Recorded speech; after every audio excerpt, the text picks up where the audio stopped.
اس آیت کے ساتھ ایک اگلی آیت ہے اور جس کو بھی ہمیں سمجھنا ضروری ہے، اور وہ ہے وَاذْكُرْ رَبَّكَ فِي نَفْسِكَ تَضَرُّعًا وَخِيفَةً وَدُونَ الْجَهْرِ مِنَ الْقَوْلِ بِالْغُدُوِّ وَالْآصَالِ وَلَا تَكُن مِنَ الْغَافِلِينَ۔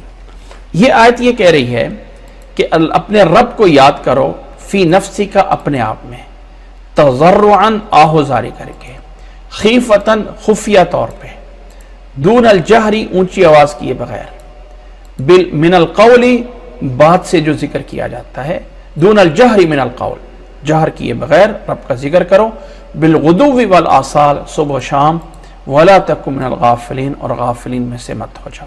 یاد رکھ لیں جتنا دعا یہاں پہ اللہ تعالیٰ نے جو وَاذْكُرْ رَبَّكَ فِي نَفْسِكَ تَضَرُّعًا وَخِيفَةً وَدُونَ الْجَهْرِ مِنَ الْقَوْلِ، تین الفاظ بولیں، اگر آپ غور کریں گے تو تینوں الفاظ کا معنی ایک بن رہا ہے۔ تضرعاً ایک لفظ، خیفتاً دوسرا لفظ، دون الجہر تیسرا لفظ۔ اب ان تینوں میں کیا مقصود ہے ان تین الفاظ میں؟ اگر ہم تین الفاظ پہ غور کریں، تضرع کہتے ہیں عربی میں، یہ ایک ورب ہے، ورب میں سے مصدر بنا ہوا ہے، جو یعنی مصدر ہے، اور یہ اس کا روٹ ورڈ ہے واد را اور عین، ورع۔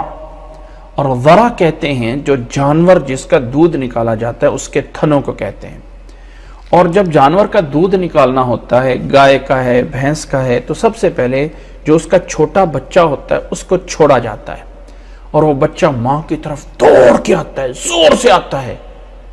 اس کے اندر اگر اتنی ہمت ہو نا تو وہ بچے کو چھڑانے والے کو وہ بھی ساتھ کھینچ لاتا، اپنے رسے کو بھی توڑانے کی کوشش کرتا ہے، اتنا زور سے ماں کی طرف دوڑ کے آتا ہے۔ تو یہ جو بچہ ماں کی طرف دوڑ کے آتا ہے ماں کا دودھ پینے کے لیے، اس عمل کو عربی میں تضرع کہا جاتا ہے، یعنی اس ذرا سے تضرع، ذرا سے تضرع، یعنی جیسے اس طرح کر کے تم اللہ تعالیٰ سے مانگو جیسے بچہ ماں سے دودھ مانگتا ہے، جیسے جانور کا بچہ ماں کا تھن منہ میں لینے کے لیے بھاگتا ہے، دوڑتا ہے۔ رب کو اس طرح کر کے یاد کرو، یہ پہلی کیفیت ہے اس آیت میں بیان کی گئی، تضرعاً، جس کا مطلب کیا ہے؟ رب سے اس طرح مانگنا ہے کہ اللہ تو نے نہیں دیا تو مجھے کون دے گا؟ تیرے علاوہ کون سی ہستی ہے جس کے سامنے میں جا کے جھک سکتا ہوں؟ اے اللہ میں تیرا عاجز بندہ ہوں، اے اللہ تیرا ایک غریب اور ایک عاجز بندہ ہوں، اللہ مجھے عطا فرما۔ اس انداز سے مانگنا ہے کہ انسان کہے کہ اگر اللہ تعالیٰ تو نے مجھے نہ دیا تو میں ہلاک ہو جاؤں گا، اللہ میرے پاس تیرے علاوہ کوئی دوسرا آپشن نہیں ہے۔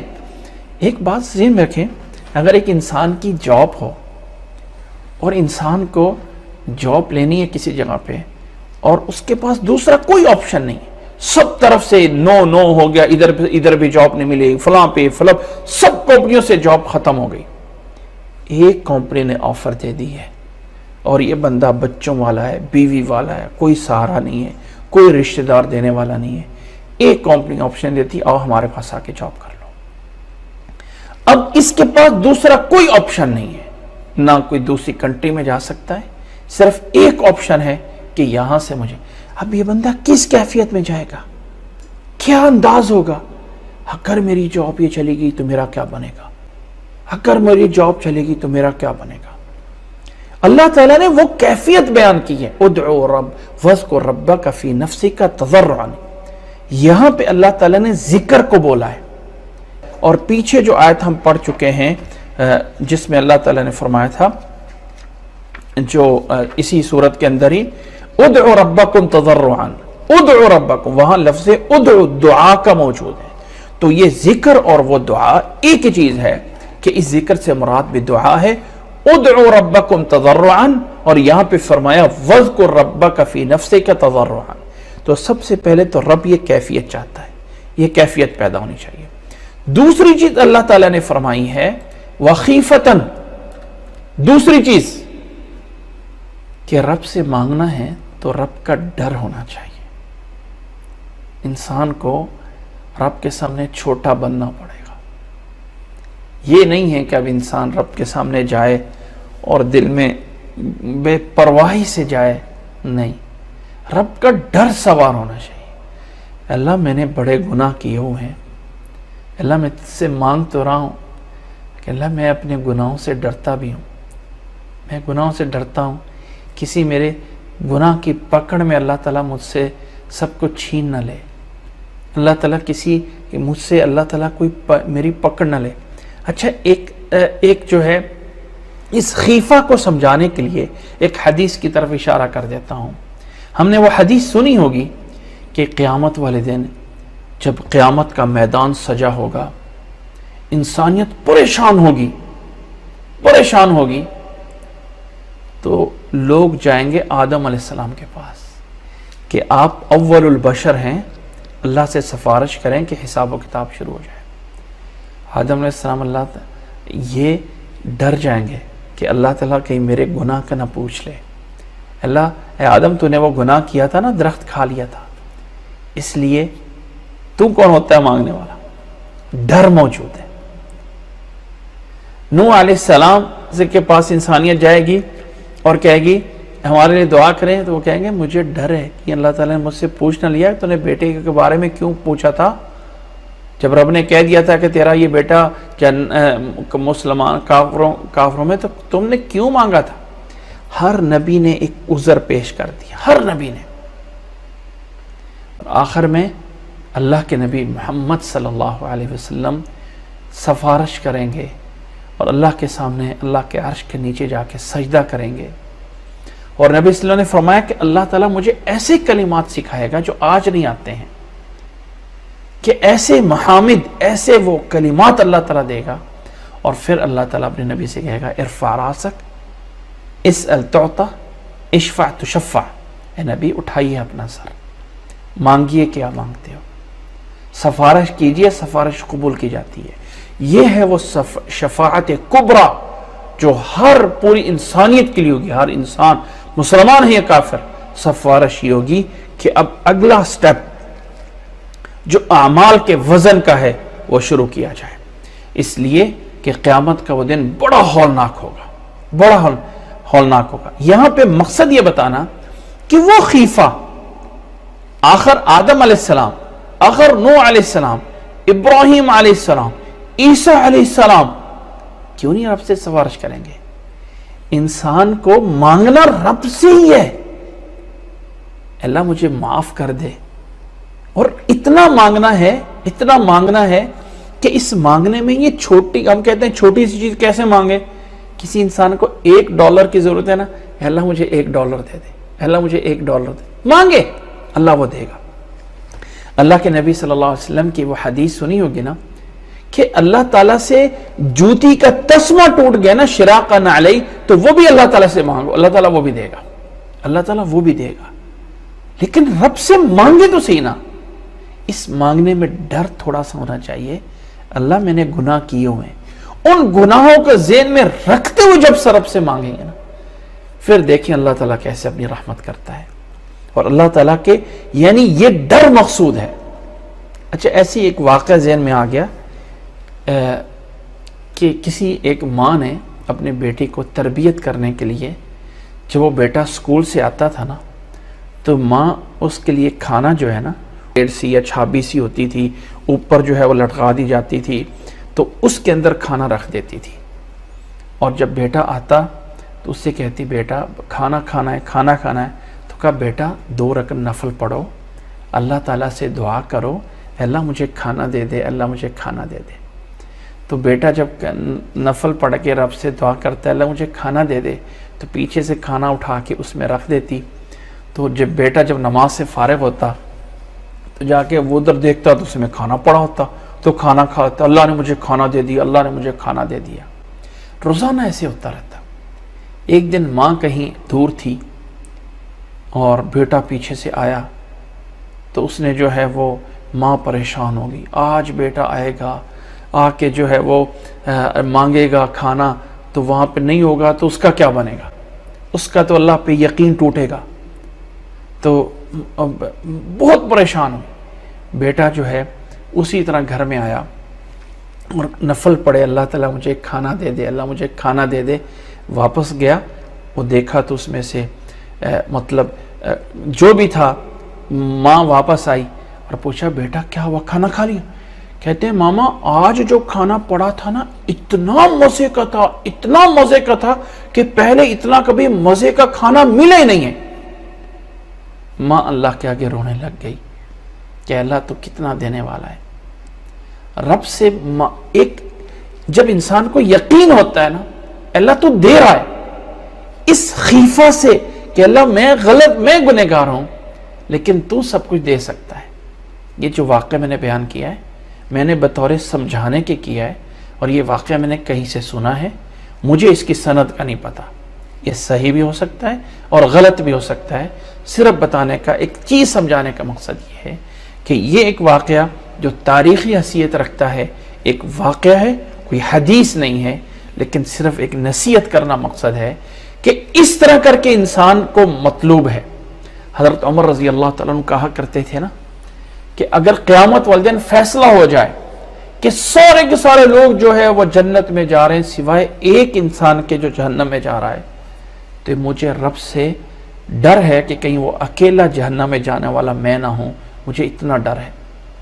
اور اگر یہ فیصلہ ہو جائے کہ سارے کے سارے لوگ جہنم میں جا رہے ہیں، ایک جنت میں جا رہا ہے، تو کہتے ہیں مجھے اللہ سے امید ہے کہ شاید میں رحمت سے اتنی امید ہے کہ وہ جنت میں جانے والا بھی میں ہی اکیلا ہوں گا. تو رب کا ڈر بھی سوار ہے اور خوف بھی سوار ہے. اس کو کہتے ہیں الایمان بین الرجاء والخوف. امید اور خوف کے درمیان کی جگہ کا نام جو ہے وہ ایمان ہے. تو اللہ تعالیٰ نے یہاں پہ اس آیت میں جو کہا ہے ادعوا ربکم تضرعا، اس کا کیا مطلب ہے تضرعا و خیفہ؟ رب سے مانگو آہوزاری کر کے، خیفہ خوف کر کے، خوف کے ساتھ. کیا مقصد ہے؟ صرف الفاظ پڑھ لیے، الفاظ کا ترجمہ کر لیا، بات ختم؟ نہیں، اس میں یہ تھوڑی سی کیفیت چاہیے.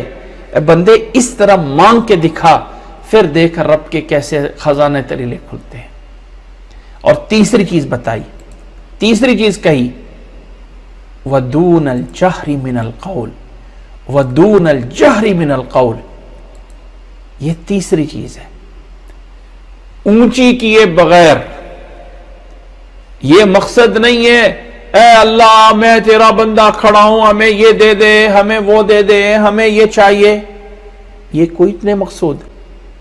نبی صلی اللہ علیہ وسلم نے ایک دفعہ دیکھا لوگوں کو اونچی آواز سے پکار رہے ہیں، اونچی آواز سے. اللہ کے نبی صلی اللہ علیہ وسلم نے فرمایا انکم لن تدعون اصم، تم کسی بہرے کو نہیں پکار رہے ہو، تم اللہ کو پکار رہے ہو، ایسی ذات کو پکار رہے ہو جو سنتا ہے. اس لیے اپنے آپ پہ نرمی کرو. تو اللہ کو پکارنا ہے آہستہ، اونچی آواز میں کرنے کی ضرورت نہیں. ہاں نماز میں تو اونچی کیا ہی جاتا ہے جہاں مقصد ہے، اور کبھی ضرورت کے مطابق ہو جائے تو ہو سکتا ہے. نبی صلی اللہ علیہ وسلم سے دعاؤں میں تکلف نہیں ہے. اللہ کے نبی صلی اللہ علیہ وسلم کی بڑی چھوٹی چھوٹی دعائیں ہیں. لیکن لیلۃ القدر ساری رات کی لیلۃ القدر ہے، ساری رات لیلۃ القدر ہے. سلام ہی حتی مطلع الفجر. تو نبی صلی اللہ علیہ وسلم سے عائشہ نے پوچھا کہ اللہ کے نبی صلی اللہ علیہ وسلم مجھے لیلۃ القدر کی دعا سکھا دیجیے. تو اللہ کے نبی صلی اللہ علیہ وسلم نے 2 صفحے کی لمبا دعا سکھا دی، یا یہ کہا کہ یہ 4 رکعتیں لیلۃ القدر میں پڑھ لو 83 سال کی عبادت کا ثواب مل جائے گا، یا یہ کہا کہ یہ ایک دفعہ سبحان اللہ پڑھ لو 83,000 دفعہ پڑھنے کا ثواب مل جائے. کچھ نہیں، صرف اتنا کہا اللہم انک عفو تحب العفو فاعف عنی. اے اللہ تو معافی کو پسند کرتا ہے، اے اللہ مجھے معاف فرما دے. 1 سیکنڈ کی دعا سکھائی. تو دعاؤں میں تکلفات کرنا، بہت بڑے تکلفات کرنا. میں حیران ہوں بعض جگہوں پہ باقاعدہ پمفلٹ لگے ہوئے، باقاعدہ بینر لگائے ہوئے ہیں، فلاں ٹائم پہ دعا کروائی جائے گی، آؤ سارے لوگ جمع ہو کے آئیں اور آ کے جو ہے وہ دعا میں شامل ہوں. اور پھر جو لوگ وہاں پہ جاتے ہیں، جب وہ مخصوص ٹائم آتا ہے اس کے اندر لائٹیں بند کر دی جاتی ہیں، اور لائٹیں بند کر کے چپ ہو کے جو رونا ہے. اور ایک جگہ کا مجھے خبر ملی کہ فلاں جگہ ہے، وہاں پہ چھوٹی چھوٹی پوڑی جو ہے نمک کے ساتھ دی جاتی ہے. کیا کہ جب آپ نے دعا کرنی نا، آپ کے آنسو نہیں نکل رہے، تو یہ نمک لگا کے تھوڑا سا جو ہے آپ جو ہے وہ آنکھوں میں لگا لیں تاکہ آپ کے آنسو آ جائیں، یعنی تھوڑا سا نمک ڈال لیں کہ آپ کے آنسو آ جائیں کہ چلو آپ رب سے جو ہے وہ مانگ رہے ہو۔ نعوذ باللہ، اللہ تعالیٰ کے سامنے بھی انسان نے ڈرامہ کرنا ہے، یعنی اللہ تعالیٰ کے آگے بھی ڈرامہ کرنا ہے۔ کون سی یہ چیز ہے کہ آپ جو ہے وہ لائٹیں بند کر کے، ایک ہے کام مباح، ذرا چیز سمجھیے، ایک ہے ذکر کی اصلیت یہ ہے، ایک ہے نفل عبادت، نفل جیسے ہم نفل پڑھتے ہیں، تہجد کے نفل ہیں، جو تراویح اور تہجد یہ نفل ہیں، کوئی اور نفل ہے، نفل عبادت ہے۔ نفل نماز جیسے ہے، اگر اس کو اکیلے ہی پڑھیں، جتنا خفیہ طور پہ پڑھیں اتنا زیادہ ثواب ہے، لیکن اگر کہیں 2-4 بندے جمع ہو گئے ہیں، جیسے کہ کوئی مسجد میں اعتکاف بیٹھے ہوئے لوگ ہیں، اگر کوئی 2-4 لوگ جمع ہو گئے ہیں اور ان کو اکٹھے مل کے نماز جماعت کر لیتے ہیں تو کوئی حرج نہیں، جائز ہے۔ اللہ کے نبی صلی اللہ علیہ وسلم سے یہ جو چلتا ہوا آ رہا ہے تراویح کی جماعت کرانا، یہ شروع میں لوگ 2 کی ٹولیوں میں، 3 کی ٹولیوں میں، 4 کی ٹولیوں میں جماعت کرا رہے تھے۔ حضرت عمر نے کیا کیا کہ ان 3-4 ٹولیوں کو ایک جو ہے وہ جماعت بنا دی۔ یہ نہیں تھا کہ انہوں نے اپنی طرف سے تراویح ایڈ کی تھی اسلام کے اندر، نہیں، وہ جو 3-4-10 جماعتیں تھیں ان کو ایک جماعت کرا دیا تھا۔ تو یہ نفلوں کی جماعت۔ اسی طرح بغیر اہتمام کیے ہوئے، بغیر اناؤنسمنٹ کیے ہوئے، بغیر اشتہار لگائے ہوئے، بغیر پمفلٹ تقسیم کیے ہوئے، اگر کسی وقت کچھ لوگ جمع ہو کے کوئی دعا کر لیں تو جائز ہے۔ یہ ایک ایسا ذکر ہے، جائز ہے۔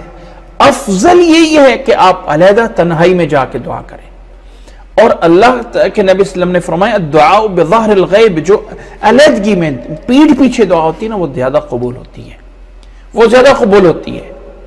تو جائز ہے کہ آپ کبھی اگر بغیر بدعت کب ہوتی ہے؟ جب کسی نفل کام کو، بدعت کی سٹارٹ تب ہوتا ہے جب کسی نفل کام کو اس کے لیے جو ہے وہ باقاعدہ لوگ جو ہے وہ اناؤنسمنٹ کر کے، اجتماعات کر کے اس نفل کو جو ہے شروع کر دیتے ہیں، وہ بدعت میں ایڈ ہو جاتا ہے۔ تو اگر بغیر اہتمام کیے ہوئے اگر کچھ لوگ جمع ہو گئے اور اس بیس پہ اگر دعا ہو گئی تو ہم اس کو، ہم مسلمان ایسے ہیں کہ فتویٰ لگانے میں بھی حد سے زیادہ، ایک طرف اتنے لوگ دعاؤں میں تکلفات حد کی، اور دوسری طرف کے اتنے لوگ آگے کہ فلانا بھی فتویٰ، فلانے نے بھی بدعت کر دی، فلانے بھی کفر کر دیا، فلانے بھی غلط کام کر دیا، اس سائڈ میں بھی انتہا پہ ہو جاتے ہیں۔ نہیں، دین اسلام ہمارے لیے ایک وسط ہے، اللہ تعالیٰ نے تمہارے لیے ایک وسط دین بنایا ہے، دین تمہیں ایک امت وسط بنا کے بھیجا ہے، نہ اس سائڈ پہ کھینچا تانی، نہ اس سائڈ پہ کھینچا تانی۔ اصل ذکر، اصل دعا تنہائی میں رب کے سامنے ایک آنسو بہا لیں، ایک آنسو، رونا مقصود نہیں ہے، تھوڑا سا۔ اللہ کے نبی صلی اللہ علیہ وسلم کی وہ حدیث سنی ہوگی، سبعۃ یظلھم اللہ فی ظلہ یوم لا ظل الا ظلہ، 7 قسم کے لوگوں کو اللہ تعالیٰ عرش کے سائے میں دے گا جس دن کوئی سایہ نہیں ہوگا، اس میں ایک آدمی وہ ہے وَرَجُلٌ ذَكَرَ اللَّهَ خَالِيًا فَفَاضَتْ عَيْنَاهُ، وہ آدمی، وہ مرد، وہ عورت جو علیحدگی میں، تنہائی میں خالی ہو کر اللہ کو یاد کرتا ہے اور اس کے آنسو جاری ہو گئے، تو اللہ تعالیٰ قیامت والے دن اس کو عرش کے سائے میں جگہ دے گا، اللہ تعالیٰ اس کو عرش کے سائے میں جگہ دے گا۔ کتنی بڑی فضیلت، چھوٹا سا کام، لیکن تنہائی میں لوگوں کے سامنے تو سب کو رونا آ جائے گا، لیکن علیحدگی میں رو کے دیکھیں، پھر دیکھیں رب کے ساتھ کتنا انسان کو پیار آتا ہے۔ تو اصل چیز جو ہے وہ یہ ہے، اصل چیز یہ ہے کہ ذکر آہستہ ہے، دعا آہستہ ہے، دعا علیحدہ ہے، ذکر علیحدہ ہے، سب چیزیں علیحدہ علیحدہ ہیں، خفیہ ہے، تضرع کے ساتھ ہے، دون الجہر من القول ہے۔ لیکن اگر کبھی دون الجہر کی بجائے، اگر کبھی کچھ لوگ اکٹھے ہو گئے، نبی صلی اللہ علیہ وسلم خطبہ دے رہے تھے، ایک بندہ آگے، اللہ کے نبی صلی اللہ علیہ وسلم تو جانور فوت ہو گئے، کھیتیاں برباد ہو گئی، دعا کر دیجئے اللہ تعالیٰ بارش نازل کر دے۔ اللہ کے نبی صلی اللہ علیہ وسلم نے خطبے کے اندر ہی دعا کر دی اللہ منزل عن الغیث، اللہ تعالیٰ بارش فرما دے، یہ کر دے، اللہ تعالیٰ نے اسی ٹائم بارش کر دی، پورا ہفتہ بارش رہی۔ اگلے جمعے میں اگلا جمعہ آیا، نبی اسلام پھر جمعہ پڑھا رہے ہیں، جمعے کے دوران ہی خطبے میں اس بندے نے کہا نبی اسلام دعا کر دیجئے، دعا کر دیجئے اللہ تعالیٰ بارش کو روک دے، یہ تو سارے گھر بہ گئے، جانور بہ گئے، کھیتیاں خراب ہوں گی۔ اللہ کے نبی صلی اللہ علیہ وسلم نے دعا کر دی، اللہ تعالیٰ نے بارش روک دی۔ اب یہ مجمع کے سامنے دعا کی گئی، تو کیا مجمع خاموش رہا ہوگا؟ ہو سکتا ہے آمین کہا ہو سکتا ہے نہ کہا ہو، لیکن اتنا تو ہے نا کہ دوسروں کے سامنے دعا کی گئی ہے۔ تو یہ سمجھ لیں کہ اگر بغیر اہتمام کیے ہوئے کبھی اگر کچھ لوگ اکٹھے ہو گئے، بغیر اناؤنسمنٹ کیے ہوئے، بغیر لمبے چوڑے اہتمام کیے ہوئے کوئی ایسی دعا ہو جائے تو اس میں کوئی حرج نہیں ہے، لیکن نہ اتنا تکلف کریں دعا کے اندر کہ حد سے گزر جائیں۔ بڑی جامع نبی اسلام کی بڑی مختصر دعائیں ہیں، بڑی مختصر دعائیں اور انتہائی جامع۔ قرآن مجید میں جو دعائیں سکھائیں، ربنا آتنا فی الدنیا حسنہ، ہر چیز اس میں آ گئی۔ اے اللہ ہماری اولاد کو نیک کر دے، اے اللہ ہمیں بیماروں کو شفا دے دے، اے اللہ مسلمانوں کو متحد کر دے، وہ ساری چیزیں جمع ہو جائیں، ربنا آتنا فی الدنیا حسنہ، سب چیزیں اس میں آ گئی۔ اور ربنا آتنا فی الدنیا حسنہ وفی الآخرۃ حسنہ، اللہ ہمیں عذاب قبر سے بچا لے، اللہ ہمیں جنت دے دے، اللہ ہمیں حساب کتاب سے، جتنی چیزیں ہیں وفی الآخرۃ حسنہ میں جمع ہو گئی۔ وقنا عذاب النار میں اور تاکید ہوگی، اس سے بڑھ کے کوئی